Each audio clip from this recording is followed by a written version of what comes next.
तो आइए अब हम देखते हैं क्वेश्चन नंबर 12 और 13। तो एक एक क्वेश्चन को पढ़ेंगे, उसका फिगर बनाएंगे, उसके बाद ही सॉल्व करेंगे। तो यहाँ देखो क्वेश्चन में क्या लिखा है, 7 मीटर ऊंचे भवन के शिखर से एक केबल टावर के शिखर का उन्नयन कोण 7 है।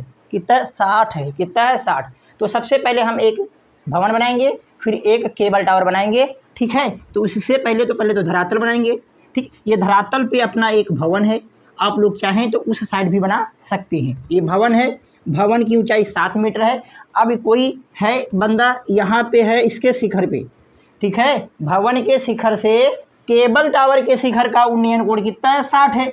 उन्नयन कोण क्या होता है, जब नीचे से ऊपर देखते हैं। अब भवन के छत भवन की ये जो भवन का जो शिखर है यहाँ पे हो, आप ऊपर देखोगे तभी उन्नयन कोण बनेगा। तो इसका मतलब क्या है कि केबल टावर भवन से ऊंची है, तो यहाँ पर हम एक केबल टावर बना देंगे। ये अपना हो गया है केबल टावर। केबल टावर, जो केबल टावर है भवन से ऊंचा है। अब भवन से ऊंचा है, ठीक है। क्वेश्चन में बोल रहा है भवन के शिखर, यहाँ से देखना है भवन के शिखर से एक केबल टावर के शिखर का उन्नयन कोण। केबल टावर के शिखर का उन्नयन कोण, ये इसका शिखर है, ये इसका शिखर है। ये उन्नयन कोण कितना बन रहा है, 60। उन्नयन कोण 60 बन रहा है। उसके लिए क्या करनी पड़ेगी, हमें एक क्षैतिज रेखा खींचनी पड़ेगी धरातल के समांतर। इसके समांतर हमने एक क्षैतिज रेखा खींच दी।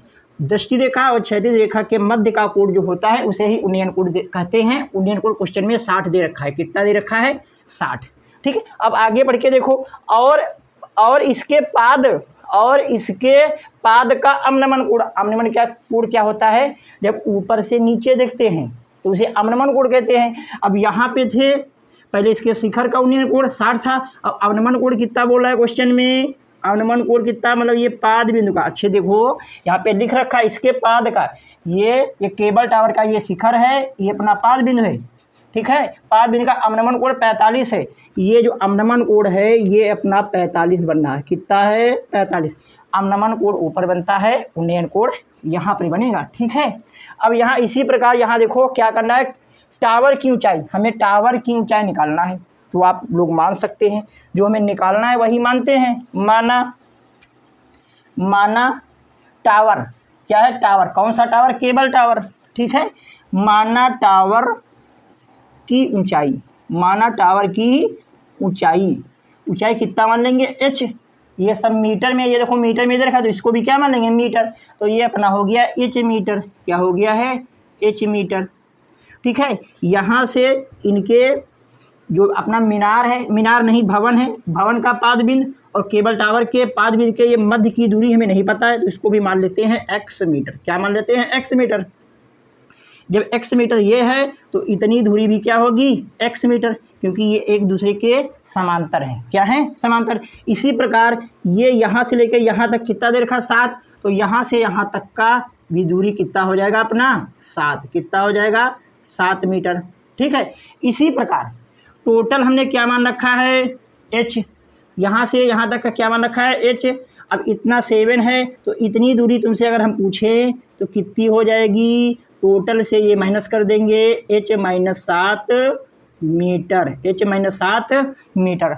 आप लोग इसको सॉल्व करने के लिए इनके नाम भी दे देते हैं हम। इसको a मान लिया है, ये b मान लिया है, ये c है, ये अपना d है, ये अपना e है, ठीक। आप लोग चाहें तो इन सभी दूरियों को यहाँ पर लिख सकते हैं। जैसे भवन की ऊंचाई, अपना जो भवन है, भवन क्या है, BD।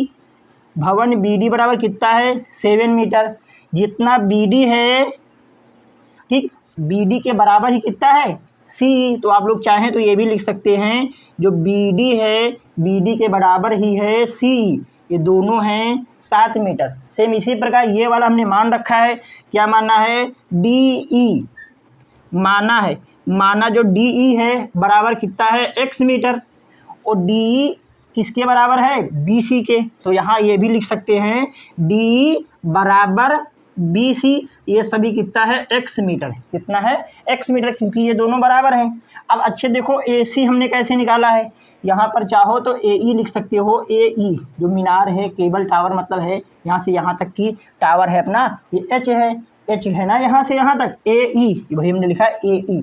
अब हम AC का मान निकालते हैं। देखो AC कैसे निकलता है, टोटल से, टोटल मतलब AE से माइनस कर रहे हैं ये वाला, क्या EC। अब यहाँ देखो AC बराबर कैसे, AE कितना दे रखा है H, EC कितना दे रखा है, अच्छे से देखो EC कितना है 7, कितना है 7, ये अपना आ गया मीटर।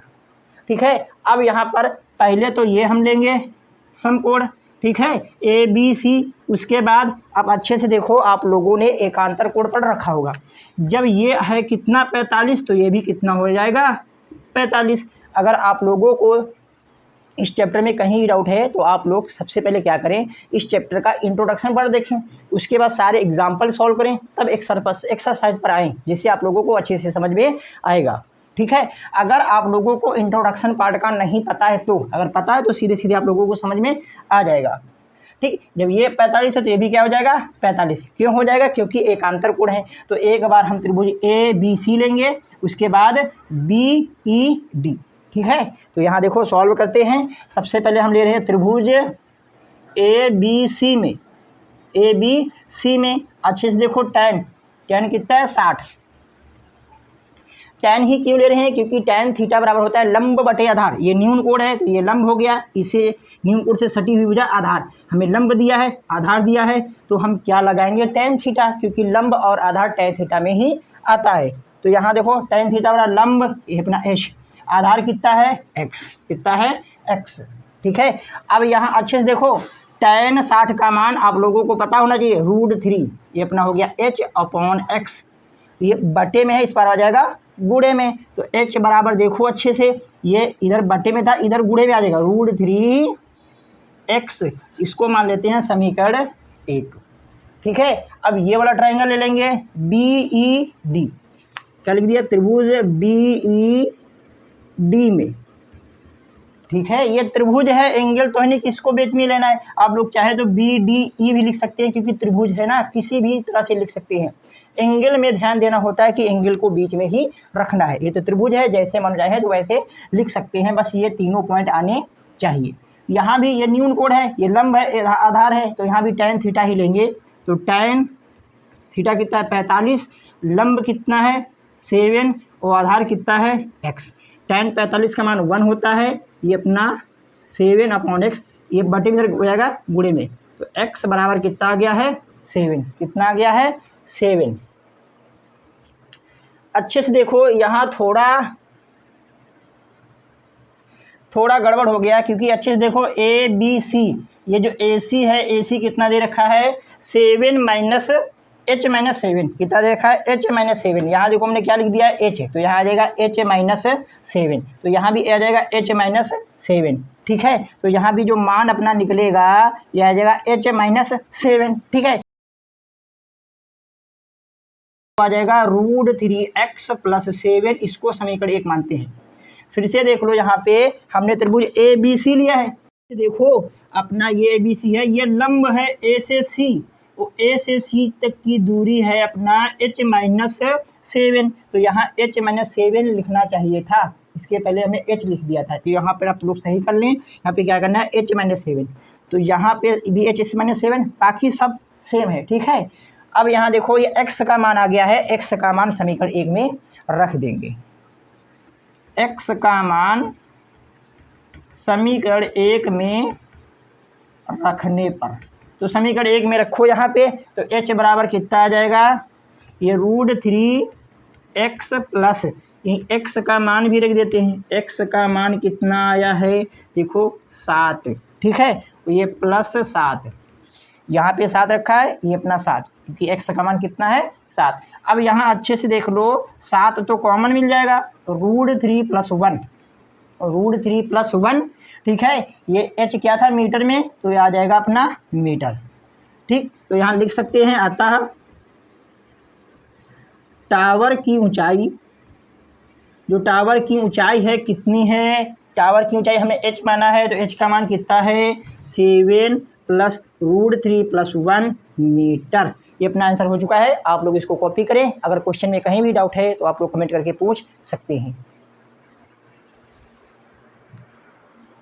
तो आइए अब हम देखते हैं क्वेश्चन नंबर 13। तो यहाँ देखो क्वेश्चन नंबर 13 पढ़ते हैं।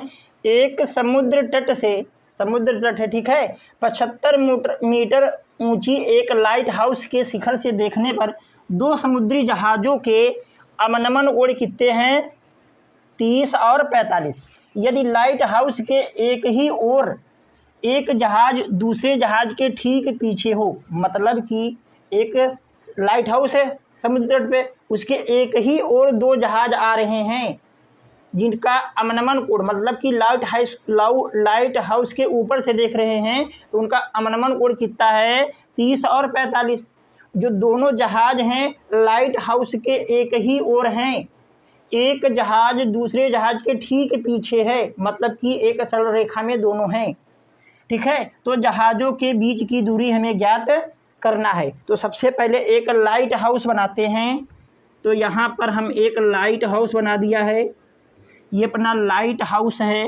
ठीक है, क्या है लाइट हाउस, यहाँ लिख देते हैं लाइट हाउस।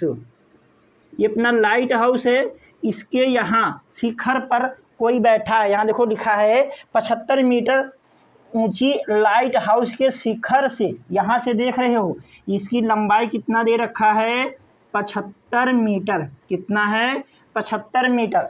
ठीक है, देखने पर समुद्री जहाज़ों के अवनमन कोण, ऊपर से नीचे देखते हैं तो अवनमन कोण बनता है। तो यहाँ देखो दो जहाज हैं, मान लेते हैं एक जहाज यहाँ पे है और एक यहाँ पे है। ठीक है, तो यहाँ देखो ये अपनी देखो एक ऊर्ध्वाधर है, ऊर्ध्वाधर रेखा है, मतलब ये लाइट आउट है, उसको हम ऊर्ध्वाधर मानेंगे। जो ऊर्ध्वाधर है इसके जितनी पास जाओगे तो एंगल बढ़ता जाएगा। तो इससे पता चल रहा है जो दूर होगा वो 30 वाला एंगल होगा, जो पास होगा वो कितना होगा 45। तो यहाँ पर एक है लाइट हाउस, मतलब जहाज है, ये लाइट हाउस ये है, यहाँ पर एक जहाज है। ठीक है, इसका एंगल कितना है 30, और दूसरा जहाज इसके ठीक पीछे है, इसके ठीक पीछे मतलब कि यहाँ पर है। ठीक है, इसका एंगल कितना है 45। ये दोनों एक ही सरल रेखा पे हैं, ये दोनों लाइट हाउस, ये अपना लाइट हाउस, इनके बीच की दूरी ये मान के चल रहे हैं। अब अच्छे देखो, ये एक जहाज यहाँ है, इसका एंगल 30 है, एक ये जहाज है, इसका एंगल कितना है 45। ऐसे तो लिखना नहीं है क्योंकि अवनमन कोण कह रहा है। क्या कह रहा है अवनमन कोण, वो अवनमन कोण तो ऊपर बनते हैं। तो यहाँ पर हमें बनाना है इसके, ये जो क्षैतिज रेखा हमने खींची है इसके समांतर एक रेखा खींचते हैं। ठीक है, अब ये वाला एंगल अपना कितना था 30, ये वाला कितना है 45। हमने अभी आप लोगों को बताया है एकांतर कोण आपस में बराबर होते हैं। जब ये रेखा समांतर है तो ये वाला एंगल 30 है, मेन अपना यही है। जब ये है तो ये ऑटोमेटिक ये 30 हो जाएगा। सेम इसी प्रकार ये वाला 45 है, ये वाला, तो ये भी आपस में क्या हो जाएगा 45, क्योंकि एकांतर कोण आपस में बराबर होते हैं। इनके नाम दे देते हैं, ये ए है, ये बी है, ये सी है और ये डी है। ये दोनों जहाज हैं, एक जहाज अपना यहाँ है, एक यहाँ है। तो हमें जहाज़ों की बीच की दूरी निकालना है। तो मान लेंगे जहाज़ों के बीच की दूरी कितनी है x मीटर। ये बच रहा है तो इसको क्या मान लेंगे हम y मीटर। ठीक है, माना दोनों जहाज़ों के बीच की दूरी, जहाज़ों के बीच की दूरी कितना है क्वेश्चन में x मीटर। कितना है x मीटर, यहाँ x मीटर लिख देते हैं। ठीक है, अब हमने माना है और ये दूरी भी माना है, तथा जो ये CD है, CD को मान लेते हैं y मीटर। क्या मान लेते हैं y मीटर। अब एक तो ये ट्रायंगल ले लेंगे जिसमें आएगा 30 डिग्री, एक ले लेंगे 45। आप लोग चाहें कोई भी ट्रायंगल ले सकते हैं। टोटल कितना है x plus y metre, x plus y metre. ठीक है, तो टोटल निकालते हैं, चाहे जो ट्रायंगल ले लो कोई फर्क पड़ने वाला नहीं है। ठीक, तो यहाँ पर लेते हैं त्रिभुज ABD में, त्रिभुज ABD में ये न्यून कोण है, न्यून कोण के सामने क्या होता है लंब, और ये आधार, लंब और आधार दिया है तो tan थीटा ही लेंगे। tan कितना 30, tan थीटा बराबर लंब कितना है लाइट हाउस, इसकी लंब ऊंचाई कितनी है 75, आधार कितना है टोटल लेना है, टोटल लिया है तो टोटल दूरी आएगी x प्लस वाई। कितना आएगा x प्लस वाई। tan 45 नहीं, tan 30 का मान होता है 1/√3, ये 75, यहाँ पे आएगा x plus y, cross multiply कर देंगे तो आ जाएगा x प्लस वाई बराबर 75/√3। हमें x का मान निकालना है तो x को इस पार रखेंगे, y उस पार हम भेज देंगे। ठीक, ये अपना 75/√3, ये प्लस है इस पार माइनस। समीकरण 1। ठीक है, अब यहाँ देखो अच्छे से, अब यहाँ ये वाला ट्राइंगल ले लेते हैं। त्रिभुज ACD में tan कितना दे रखा है 45, लंब कितना है 75, वो आधार कितना है। अब ये ट्राइंगल ले रहे हो तो आधार केवल y है, कितना है y। tan 45 का मान 1, ये अपना 75/y बटे में इस बार आ जाएगा गुणे में, तो y बराबर आ गया है 75। कितना आ गया है 75। अब इस y के मान को समीकरण 1 में रख देंगे। y का मान समीकरण 1 में रखने पर तो रखो, यहाँ देखो ये x बराबर 75/√3 माइनस ये y है, y की जगह पे कितना आ गया है 75। 75 दोनों में कॉमन है तो कॉमन ले लेंगे, 75 कॉमन लिया, √3 - 1, √3 - 1। ये देखो यहाँ देखो x हमें निकालना था, दोनों जहाज़ों के बीच की दूरी हमें निकालनी थी, x है तो x का मान आ गया है। तो यहाँ देख देंगे लास्ट में हम, अतः दोनों जहाज़ों के बीच की दूरी बराबर कितना आ गया है 75 √3 - 1 मीटर। ठीक, आप लोग इसको ऐसे सॉल्व कर सकते हैं।